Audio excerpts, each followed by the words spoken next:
네, 두 번째 시간입니다. 앞에서는 이제 우리가 타이밍에 대한 영양제, 보충제 먹는 타이밍에 대한 이야기를 했다면, 이번 시간에는 보충제 종류에 대한 이야기를 좀 나눠볼 거예요. 이 강의를 들으시는 분들은 대부분 많은 보충제를 드시고 있는 분들이 많고, 잘 알고 계시는 분들도 많다고 생각을 합니다. 이번 시간을 통해서 한번 정리해보는 시간을 가져보시고요. 다양하게 이제 우리가 아무래도 이제 직업을 이쪽으로 갖고 계시는 분들이 많기 때문에 관련해서 좀 지식을 알고 있으면 상담함에 있어서도 훨씬 더 도움이 되지 않을까 생각을 합니다. 넘어가 봐서 시작을 해볼게요. 하나하나씩. 이제 제가 오늘부터 이야기를 할 때는 이제 스포츠 보충제에 대한 이야기를 할 겁니다. 스포츠 보충제. 스포츠 봉준제를 제가 설명을 할 때요, 이제 기준을 여기를 한번 가지고 와봤어요. 이제 오스트레일리안 인스티튜트 오브 스포츠라고 하는 이제 오스트레일리아 호주의 국립 스포츠 연구소인데요. 특이하게요, 우리나라나 이제 다른 외국 같은 경우에 이제 이런 스포츠 보충제, 스포츠 보충제라고 함은 뭐 가장 상위라고 해봤자 건강기능식품, 아니 몇 가지의 의약품 또는 식품 을 광범위하게 포함하고 있기 때문에 기준을 세우기가 참 어렵습니다. 어떤 게 나쁘다 좋다. 그나마 이제 우리가 구분을 하는 거는 의약품을 기준으로 했을 때 이제 도핑 이제 뭐 식품 중에서 잘못된 제품이 있을 때 이제 도핑에 대한 부분을 언급을 할 때 금지 약물을 선정을 하고 금지 성분을 선정하기도 합니다. 그리고 이전에는 이제 금지 약물이라 그래서 이제 드러그란 표현을 했는데 최근에는 이제 서브스턴스라 그래가지고 물질이라고 표현을 해요. 하도 이제 사람들이 약이 아닌 다른 일반 그냥 식품으로도 이제 이런 흥분 효과라든지 각성 효과를 가져오는 분들도 있고, 이런 걸 이제 막 찾아가지고 만드는 제품화되는 게 많아서 이렇게 표현하는 경우가 있습니다. 그래서 이런 물질적인 부분으로 해서 서브스턴스라고 설명을 한다, 드러그라고 하는 게 아니고라고 해서 이렇게 생각을 해보시면 좋을 것 같고요. 제가 가지고 온 기준은 특이하게 이제 우리나라나 외국이나 이런 기준이 없는데 호주라고 하는 곳에서 이제 국립기구인데 이런 영양제에 대한 기준을 구분을 했다. 그래서 우리나라로 치면은 뭐 이런 선수촌하고 체육과학연구원의 성격을 가지고 있는데 이 AIS에서는 운동선수들의 기록 향상 그리고 위험하거나 효과 없는 보조제의 남용 방지를 위해서 보조제에 대해서 클래스를 나눠 가지고 매년 새로운 연구 결과를 취합해서 업데이트하고 있어요. 사실 여기서 말을 하고 있는 기준 자체도 일반인들 기준은 사실은 아닙니다. 그러니까 이거는 전문 스포츠인을 기반으로 하고 있기 때문에 이거 자체가 또 우리에게 100% 적용할 수 있는 부분은 아니지만 어찌됐든 이 클래스나 이런 부분을 기억함으로써 우리가 기존에 알고 있는 영양제에 대한 개념을 조금 이해할 때 도움되지 않을까 생각을 해서 가지고 왔고요. 차근차근 하나하나씩 해보도록 하겠습니다.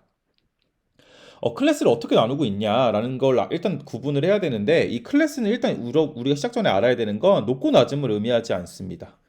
높고 낮음을 의미하지 않는다는 건 뭐냐면 A이기 때문에 B보다 좋다 이런 개념이 아니라는 거예요. 그냥 A는 A, B는 B, C는 C, C는 D는 D 이런 식으로 그냥 나누기 위한 조건, 카테고리라고 생각을 하시면 됩니다. 그래서 클래스 A 같은 경우는 검증된 효능이 있는 성분, 검증된 효능이라고 한다 그러면 약의 수준에 도달한 약의 수준이라고 말할 수 있고 또는 이미 굉장히 많은 논문을 가지고 있는 경우를 말을 하고요. 클래스 B 같은 경우는 세간의 관심은 있지만 아직 검증되지 않은 성분들 우리가 예를 들어서 그거 좋대. 근데 뭐 사실은 아직은 어떤 건지 잘 모르겠는 것들이 이제 클래스 B가 되고요. 클래스 C보다 D를 먼저 알아야 되는데 클래스 D는 도핑 약물에 속하는 아이들. 이거가 전부 다 아닌 애들을 C에 넣습니다. 그래서 그렇게 C는 그렇게 알고 계시면 되고요.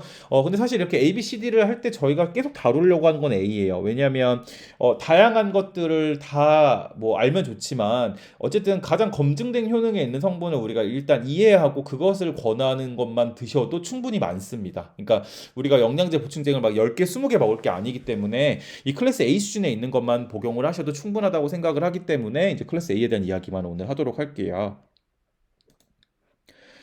첫 번째로 이제 영양 보충제 이제 그 A 클래스에 들어가 있는 게 뭐가 있냐 보면은 단백질 보충제, 그다음 프로틴 바, 그다음에 뭐 웨이트 게이너, 그다음 아미노산 보충제, 뭐 이것도 사실은 같은 개념이죠. 그리고 스포츠 드링크, 뭐 이렇게 개념이 있습니다. 일단 단백질 보충제 프로틴바는 우리가 단백질을 복용하기 위한 용으로 먹죠. 그래서 프로틴 위주로 들어가게 되고요. 그다음 웨이트 게이너 같은 경우는 체중 증가 보충제로서 탄수화물이 더 들어가게 되는데 앞서 말한 다양한 뭐 동화 단계에서나 에너지 단계, 생성 단계 모든 거에서 탄수화물의 복용을 추천하기 때문에 이거를 복용하는 게 어떤가 생각하시는 분도 있겠지만 보통 이거를 먹는 이유는 정말 살을 찌우기 위함이다. 그리고 사실 이 살을 찌우기 위함이라고 하더라도 경제적이지가 않다. 제 개인적인 생각은 그래요. 그리고 이 말토덱스트린이라는 것 자체가 이제 오히려 인슐린의 민감성을 떨어뜨리는 추후에 이제 질병을 유발할 수도 있는 좋지 않은 호르몬의 항상성과 호르몬의 대사의 적정성을 떨어뜨릴 수 있다라고 저는 생각을 합니다.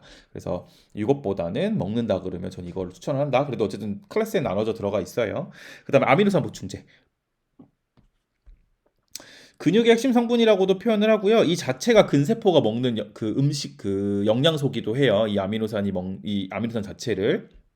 그리고 글루타민 같은 경우는 세성분 중에 가장 많은 비중을 차지하기도 하고요. 면역계에 굉장히 크게 작용을 합니다. 그래서 면역을 도와주는 데 도움을 주고 그리고 여러 종류의 아미노산을 통합해서 하는 종합 아미노산도 많이 판매를 하고 있죠.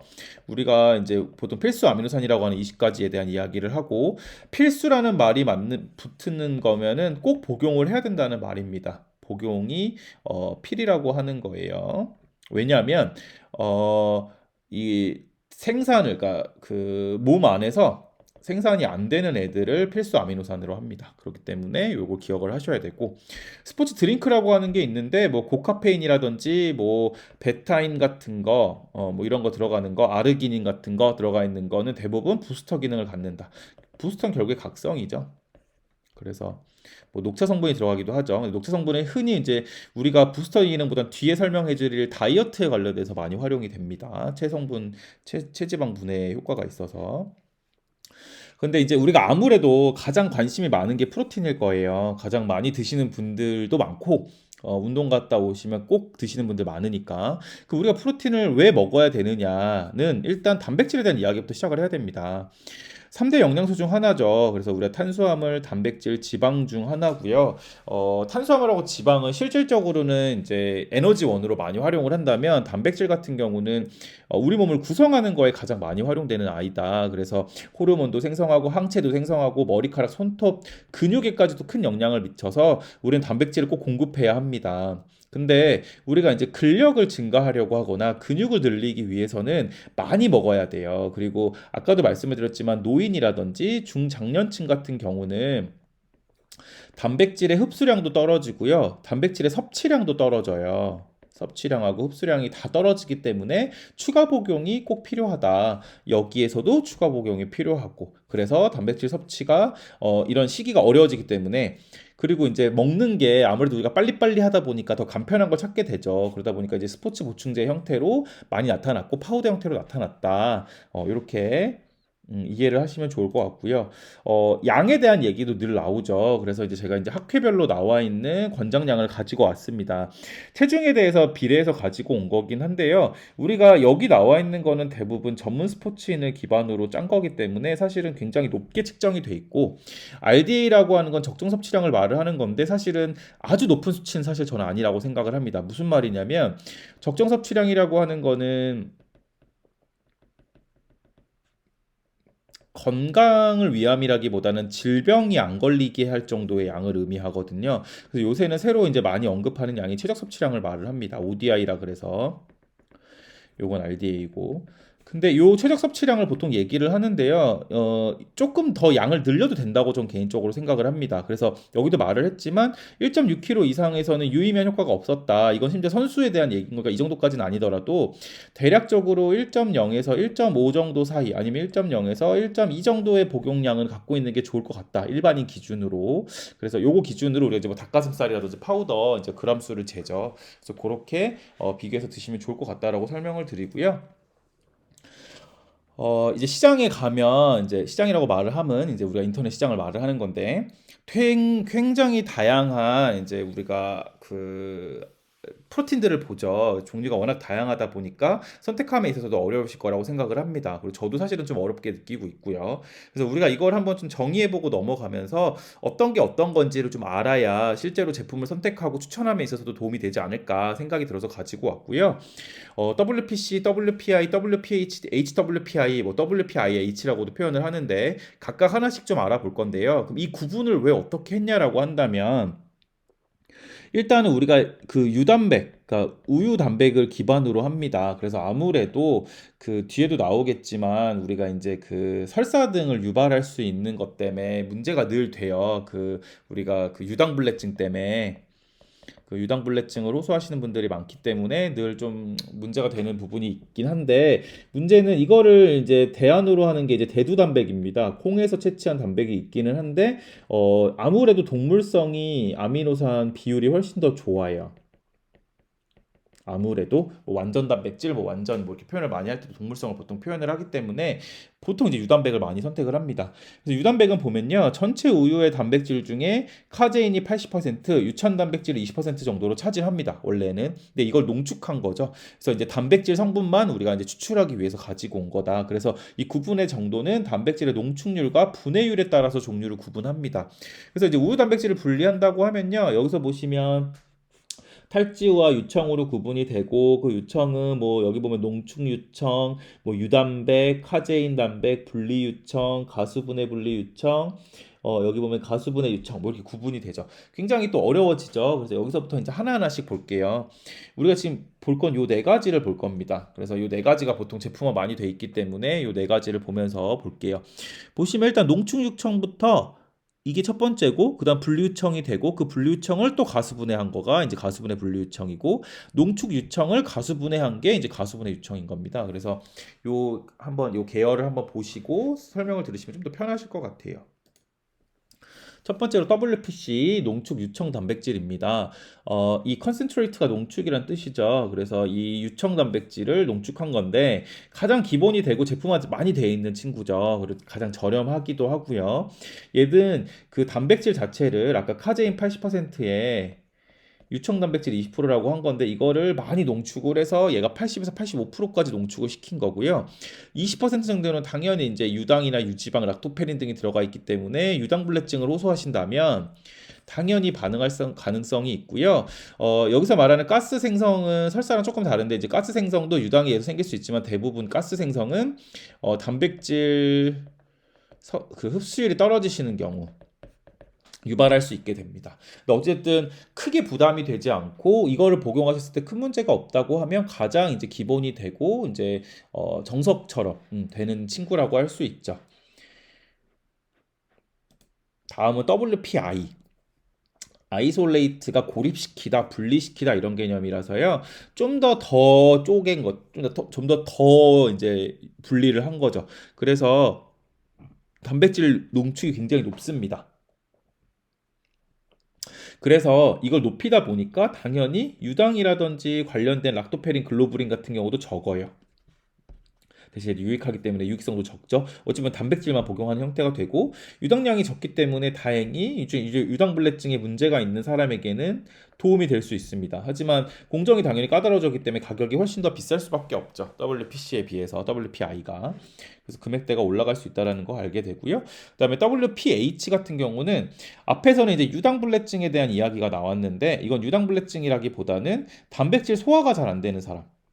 그러니까 우리가 이제 이거 단백질을 먹으면 구룩구룩하고 가스 많이 차고 이런 경우가 있는데 그게 이제 유당불내증일 수도 있는데 단백질 소화가 자체가 잘 안 되시는 분들도 있어요. 그래서 그런 분들을 위해서 만든 건데 여기 보시면 이제 요 하이드롤리세이트 이게 이제 가수분해죠. 그러니까 물을 수화시킨다는 거죠. 물을 넣어서 분해시킨 건데 결국에는 WPC에다가 효소를 넣어서 가수분해한 효과다. 그래서 WPH는 단백질을 잘게 부순 형태라고 이해를 하시면 돼요. 그러니까 이미 소화가 된 상태로 먹는 거다. 그래서 고단백 소화가 용이하며 많은 양을 먹어도 소화력이 당연히 높아지겠죠. 근데 여기는 유당까지 분해가 안 돼요. 이 하이드롤레이트로는 안 되기 때문에 하이드롤레이트로는 그래서 유당불내증 유발 가능이 있다. 그래서 오히려 이제 고단백을 막 먹고 싶을 때 이거를 먹는 거는, 그러니까 내가 유당불내증이 있다면 이거는 효과가 없는 거죠. 오히려 배는 아플 수 있다는 거죠. WPI를 잘 먹다가 갑자기 WPH를 먹으면 더 좋다고 생각해서 먹었는데, 그래서 그렇게 해서 나온 게 이 HWPI라는 거예요. 그래서 이거는 유당을 줄였고 단백질도 잘게 부순 형태가 가장 하이한, 제일 이제 공정이 많이 들어간 형태라고 설명할 수 있는데, 요거가 뒤에 들어가기도 해서요. 뭐 HPIW라고도 쓰는 경우도 있어요. WPIH로도. 그래서 유당도 줄이고 단백질도 잘게 부은 형태다. 가장 이제 많이 발전된 형태고 소화도 편하고 흡수도 빠르다. 근데 가격대가 당연히 제일 높겠죠. 그래서 보통 다른 제품들 같은 경우는 트레이너분들이 많이 먹는데, 이 제품 같은 경우는 트레이너분보다는 일반 성인들, 뭐 아까 말한 중노년, 장년분들을 위주의 영양제로 도 많이 나오고요. 뭐 그런 용으로 이제 많이 이제 먹죠. 왜냐면 이제 보통 분들은 나이가 들면 들수록 당연히 단백 소화가 떨어지니까. 그래서 가격대는 아까도 말했지만 순서대로 높아집니다. 그래서 그거를 잘 확인해 보시고 드시면 될 것 같고요. 그래서 제가 이제 뭐 우리가 이제 선택하는 법을 좀 알아야 하잖아요. 이게 기본만 알면 안 되고. 그래서 한번 생각을 해봤다면, 우리가 보통 이제 일반적인 생활체육을 즐긴다. 그럼 굳이 좋은 걸 먹을 필요가 있나? 그러면 그냥 WPC. WPC도 나쁜 게 아니니까요. 그냥 가격이 가장 저렴한 상태로 프로틴을 적용할 수 있는 가장 경제적인 방법으로 선택을 해서 WPC를 먹고, 아까도 말을 했지만 여기에는 포도당이나 이런 게 따로 들어가 있지 않기 때문에 뭐 단당류에다가 비타민 C, 뭐 사실은 이제 이게 다 들어가 있기 좀 번거로우시면 그냥 종합영양제 하나 정도 같이 드시고, 거기다가 이제 저는 마그네슘 복용은 추천을 드립니다. 그래서 이렇게 두 개 정도 같이 드시면 아까 말한 운동 중에서는 이제 도움될 수 있는 게 다 같이 들어가는 게 아닌가 이렇게 생각이 들고요. 혹시나 이제 유당불내증이 내가 없어. 근데 빠른 근육의 생성을 희망해. 그러면 이제 WPH를 먹어야겠죠. WPH는 아까도 말했지만 더 줄인 거죠. 그러니까 내가 이제 이걸 먹으면 유당불내증도 적겠죠. 그러니까 오히려 이제 유당불내증이 없다라고 하는 건 결국에 내가 유당불내증이 있는 사람이 이걸 먹으면 훨씬 더 좋은 거니까, 내가 유당불내증이 있다라고 한다는 전제겠네요. 이거 좀 잘못 나온 것 같아요. 유당불내증이 있고, 왜냐면 WPH는 더 줄인 거니까 당연히 네, 요거 좀 요 페이지가 좀 잘못된 것 같네요. 음, 지금 WPH 같은 경우는 가수분해 유청 단백질이기 때문에 유당불내를 유발할 수 있어요. 그래서 이제 유당불내증이 내가 없다. 그러니까 요 페이지는 이게 맞는 거네요. 보시면 다시 요 페이지 설명 다시 드릴게요. 유당불내증이 없는 게 아니라 유당불내증이 있는 게 맞죠. 왜냐하면 아까도 말을 했지만 WPH 같은 경우는 가수분해 유청 단백질로서 효소를 넣어서 단백질을 더 쪼갠 거잖아요. 그러니까 단백질을 더 쪼갠 형태니까 빠른 근육 생성을 희망하거나 운동선수라면 WPH 복용이 맞다. 이렇게 이해하시면 될 것 같고요. 이게 뭐 순서대로가 아니라서 갑자기 제가 좀 헷갈렸네요. 그리고 평소에 단백질 소화가 잘 안 되고, 그리고 보디빌더처럼 빠른 단백질 흡수가 필요하신 분이라면 WPI가 좋다. 요거는 이제 더 농축시킨 거였죠. 근데 이거는 유당 단백질은 남아 있죠. 그러니까 유당불내증이 없는 분이 복용을 하는 게 좋겠죠. 그리고 이 굉장히 많은 근력을 키워야 하는 운동선수가 적은 부작용, 높은 흡수율을 희망한다면 당연히 제일 비싼 형태. 근데 아까도 말을 했지만 이런 경우의 케이스보다는 노인이나 중장년층이 더 많이 더 도움이 될 것 같다. 음, 결국엔 제일 하이브리드, 제일 좋은 형태를 말을 하는 거니까, 제일 하이 레벨한 형태로 말을 보여주는 거라서 요거는 이렇게 기억을 하시면 좋을 것 같고요. 앞선 부분의 설명이 조금 좀 비틀어진 부분이 있어서 한 번만 다시 설명을 드리면,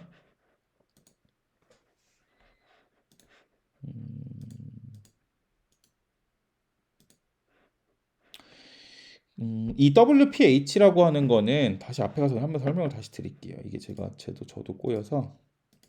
이게 지금 제가 순서가 거꾸로 돼가지고 헷갈렸는데, WPH라는 거는 아까도 말을 했지만 유당불내증은 유발이 가능해요. 유당불내증 가능 유발하고, 이거는 결론은 어떻게 보면 WPC를 먹었는데 유당불내증도 없고 원래 이제 뭐 특별하게 불편함이 없는 사람이에요. 이 사람이 내가 좀 더 흡수율이 높은 걸 찾겠다고 하면 WPH를 찾는 게 맞는 거고 유당불내증을 호소한다면 WPI를 선택하는 게 맞는 거죠. 그리고 가장 하이브리드하다는 걸 선택하겠다 그러면 이렇게 선택을 하는 거고요. 네, 이렇게 기억을 하시면 좋을 것 같아요. 그러니까 WPC를 먹었을 때는 일단은 유당불내증이 없다는 전제 하에 더 좋은 걸 찾는다 그러면은 요거를 찾는 게 맞고 유당불내증을 호소한다면 이렇게 가는 게 맞다. 이렇게 선택하시는 게 더 이해가 좋을 것 같습니다. 그리고 이제 의료 보충제가 있어요. 아까 말한 대로 AIS에서 구분을 했을 때 크게 이제 두 가지로 해서 이 의료 보충제는 제가 앞에서 이런 얘기를 했잖아요. 요렇게 요런 거 먹으면 좋을 것 같다. 이거에 대한 개념인 것 같아요. 그래서 보면은 칼슘과 마그네슘만 얘기를 했는데 칼슘하고 마그네슘은 짝 미네랄이라 그래서요. 둘이 같이 먹었을 때 훨씬 더 상생작용을 갖고요. 훨씬 더 몸에 더 도움이 됩니다. 특히나 칼슘은 단순히 그냥 뼈 이런 개념이 아니라요. 근육이라든지 이런 신경 전달에 굉장히 도움을 주기 때문에 근육의 회복이라든지 근육의 그 신장이라든지 근육의 반응성도 훨씬 좋게 해주는 친구예요. 그래서 같이 먹는 게 좋고요. 철분이랑 아연 셀레늄 나왔는데요. 철분 같은 경우는 우리나라 여성들한테 굉장히 부족한 미네랄이기 때문에 복용하는 게 좋고요. 혈액 생산을 증가시키기 때문에 우리가 흔히 이제 체내 적혈구수가 늘어나면 운동 효율이 훨씬 좋아지겠죠. 산소 전달을 빨리 잘 하니까. 그래서 그런 개념으로 철분을 복용하는 걸 추천드리고요.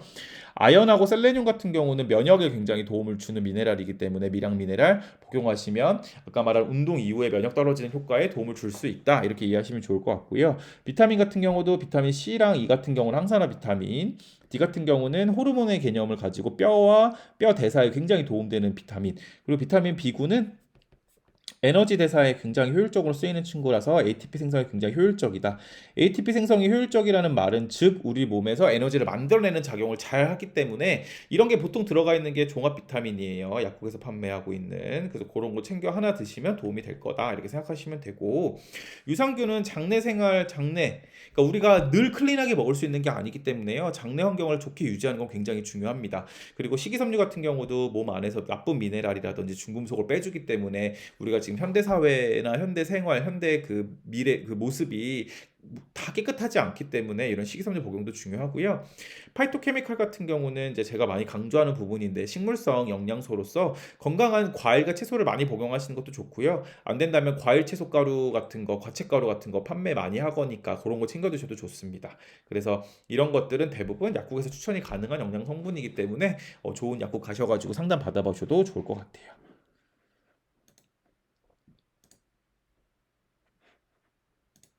음. 다음은 이제 운동의 수행 능력 보조제. 그러니까 제가 지금 세 가지 하는 게 다 AIS에서 지정한 A 등급 애들을 얘기해 주는 거고 여기 나와 있는 이 아이들은 아예 A 등급으로 지정되어 있는 운동 수행 능력 보조제입니다. 제가 여기 이후에 지금 적은 내용들은 이제 운동 수행 능력 보조제로 현재 시장에 많이 나와 있는 것들도 하나 가지고 와봤어요. 첫 번째로는 카페인 가장 많이 먹죠. 커피 드시는 분들도 많고 아니면은 뭐 몬스터 같은 경우에 고카페인 음료 드시는 분들도 많고 각성 효과를 가져오기 때문에 굉장히 운동을 했을 때 운동 효율을 높여주는 작용도 하는데 이뇨작용을 촉진하는 경우가 있고 지나친 각성 때문에 수면 불안을 가져올 수 있다. 그리고 추가로 이 이뇨작용으로 인해서 체내에 이로운 미네랄이 많이 빠질 수 있다.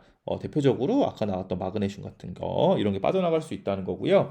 베타알라닌 같은 경우는 체내에 카르노신을 합성할 때 굉장히 도움이 되는데 카르노신이라고 하는 게 이 베타 알라닌하고 그 다음에 이제 히스타민이라고 하는 거와 같이 연결이 되는데 히스타민은 우리가 이제 히스티딘을 통해서 우리가 이제 많이 이미 체내에 많아요. 그래서 이 이미 많은 이거와 이 친구만 더 넣어주면 얘네가 빨리 다시 재합성이 되면서 이 친구가 하는 게 이제 근지구력을 높여주고 회복력, 항산화력이 좋기 때문에 요거에 도움이 되기 때문에 베타알라닌 복용을 말하기도 하고요. 탄산수소 나트륨 같은 경우는 흔히 우리가 이제 중탄산염이라고 하는데 염기성을 띠는 친구예요. 근데 우리가 운동을 하면 근육 내에 젖산이 증가해 증가해서 산도가 높아지게 되는데 이것을 낮춰주기 때문에 굉장히 도움을 준다라고 생각을 하시면 되고요. 레드비트는 아까도 말을 했지만 아르기닌하고 유사하게 산화질소 NO를 생성해서 혈액순환과 혈관을 늘려주는 작용을 한다. 이렇게 기억하시면 되고요. 크레아틴 같은 경우는 피크레아틴 인산 아까도 말을 했지만 3초 이내에 강력한 에너지를 냈을 때에 ATP로 다시 돌아가는 과정. 그러니까 ATP가 돼서 ADP가 될 때 에너지가 이렇게 팍 나오거든요. 요 다시 돌아가는 과정에서 이 P 인산을 씁니다. 그래서 이 크레아틴을 보충해 주는 건 이 P 크레아틴 인산이 다시 어 이렇게 되는 작용을 촉진해 주는 거죠. 그래서 크레아틴 요걸 복용해 주는 게 좋다. 이렇게 말을 하는 거고요. 글리세롤 같은 경우는 우리 이제 그 손 세정제에도 넣었던 부들부들해지는 성분인데 이 친구는 혈류를 증가시키고 수화에 도움 주는 친구로 A등급에 지정되어 있는 보조제다. 이렇게 기억하시면 될 것 같고요. 우리가 실질적으로 이제 시장이나 우리가 이제 운동할 때 많이 접하는 친구들로 접근을 하면 첫 번째 부스터, 아까도 말했지만 고카페인 음료 드시는 거, 두 번째로는 회복용 보조제라고 해서 아까도 말했지만 빠른 당분 보충. 그러니까 이게 사실은 구분하기가 좀 애매하죠. 그래서 이제 그 단당류 보충을 하기 위해서 들어가는 제품도 있고 아미노산 제품도 있고 크레아틴 복합제를 먹어서 아까 말한 크레아틴을 복용하는 경우도 있는 게 회복용 보조제다. 그러니까 결국 빠른 당분 보충 아미노산 제품 크레아틴 복합체는 PCR을 회복시켜 주는 거고 아미노산은 근육량을 증가시키는 거에 근육 회복 때 근육을 증가시키는 거. 빠른 당분 보충 같은 경우는 코티졸의 감소를 촉진시키기 위함이다. 그렇게 기억하시면 될 것 같고요. 호르몬 촉진제는 잘 기억하셔야 되는 게 이런 거 사실은 없다고 보셔야 돼요. 그러니까 결국에 얘네가 주장하는 건 남성 호르몬이라든지 성장 호르몬이라든지 인슐린 유사인자 얘가 이제 결국 동화를 촉진하겠죠. 얘의 분비를 촉진한다고 주장하는 제품들이에요. 근데 이런 친구들은 실질적인 호르몬 제제들은 다 전문의약품, 의사의 처방과 약사의 복약지도 없이는 직접 투여하는 것이 불법이기 때문에 이런 경우는 없고요. 질병 시에 드셔야 되는 겁니다. 호르몬 제제는. 그러니까 호르몬 수치가 너무 낮으시거나 이러실 때 먹어야 되는 약인 거지 이런 용도로 먹는 게 아니에요. 그래서 이런 경우는 없다. 그래서 우리가 이제 흔히 호르몬 촉진제라고 말을 하는 건 뭐냐면 여성화, 남성화를 도와준다, 스태미나를 도와준다라고 하는 애들을 보통 여기에 표현을 넣으니까요. 그냥 비타민, 아연, 미네랄, 스타민을 높인다고 알려주는 생약제제 얘네들이 이제 흔히 이제 우리가 말하는 이제 파이토케미칼이죠. 뭐 이렇게 포함해서 이런 친구들이 들어가 있다. 뭐 마카도 많이 들어보셨을 거고 트리블러스도 요새 많이 드시죠. 이 친구들이 각성 효과에 굉장히 도움을 주고 남성 호르몬에 이제 남성화에 이런 거에 도움을 준다. 하지만 카더라다. 요거를 중요시 여기셔야 됩니다. 의료적인 효과를 바라는 게 아니다. 그다음 다이어트 보조제로는 아까 말한 뭐 녹차, 카테킨 성분, 뭐 흰 강낭콩 성분 도 들어가고 뭐 가르시니아도 있고요. 뭐 시서스 뭐 이런 것도 다 들어가죠. 그래서 이제 커팅으로 많이 활용하시려고 사용하시는 다이어트 보조제들도 있다. 그리고 뭐 맛데인 같은 것도 있죠. 카테킨도 있고 이 녹차가 카테킨이죠. 이렇게 활용을 하시면 좋겠습니다. 그러면 이제 이렇게 보충제를 배웠어요. 그럼 이 보충제에 대해서 우리가 선택할 때 어떤 주의사항을 가져야 되느냐? 일단은 보조제, 아까 말한 이런 보충제에 쓰이는 성분들이 크레아틴, 카페인, 베타알라닌, 아르기닌, 시트룰린, 중탄산 나트륨, 뭐 기타 중추신경 흥분제라고 해서 에페드린 이건 안 되고 희귀암 이렇게 표시한 것들은 다 그 도핑 금지 약물들이에요. 이런 것들이 들어가게 되는데 이런 것들이 단순히 들어가는 것만의 문제가 아니라 중첩되고 과잉되는 게 문제인 거죠. 그리고 아까 말한 도핑과 연결되는 성분이 들어갈 수도 있기 때문에 꼭 전문가와의 상담이 필요하고 꼭 제품군이 신뢰가 가는지를 잘 확인하셔야 돼요. 싸다고 안 되고요. 뭐 직구라고 해서 안 되고요. 카더라도 안 됩니다. 잘 확인하셔서 꼭 필요한 거 위주로만 드시게 하는 게 중요하고 본인도 그렇게 하셔야 된다고 생각을 합니다. 제가 참고한 책은 이렇게 이러이러한 책들과 제가 지금 쓰고 있는 저널을 통해서 가지고 왔고요. 진심으로 감사합니다. 제가 지금 준비하고 있는 다양한 브랜딩의 방향성에서 여러분들한테 도움을 드리기 위해서 한번 제작을 해봤고요. 이것은 제가 지금 스포츠 역량 약학이라고 하는 강연의 한 부분을 가지고 와서 강연을 한 거예요. 여러분들이 이제 시험 준비함에 있어서 그냥 그 브레인스토밍 하시는 개념 아니면 그냥 즐겁게 한번 들어보시라는 개념으로 제작을 해봤으니까요. 재미있게 한번 들어보시고 공부하시는 거에 도움 되셔서 꼭 스포츠 역량 코치 합격도 하시고 이러한 공부도 같이 좀 겸해서 같이 같이 성장할 수 있는 기회가 되길 바랍니다. 마지막으로 한 번 더 설명을 드리지만 제일 중요한 거는 교과서 1독이에요. 교과서 1독을 꼭 하셔야 되고 교과서 1독 이후에 정리본과 강연을 같이 들으셔야 훨씬 더 효율적이고 제일 중요한 거 나만의 정리장을 만들어야 한다. 나만의 정리본 이것이 꼭 있어야 된다는 거 잊지 말아 주세요. 그래서 이렇게 하시면 충분하게 수영코 합격이 가능하다. 어, 오늘 들으시느라 너무 고생 많으셨고요. 추후에 또 다르게 뭐 다양한 재밌는 영상 가지고 와서 설명해 드리도록 하겠습니다. 감사합니다.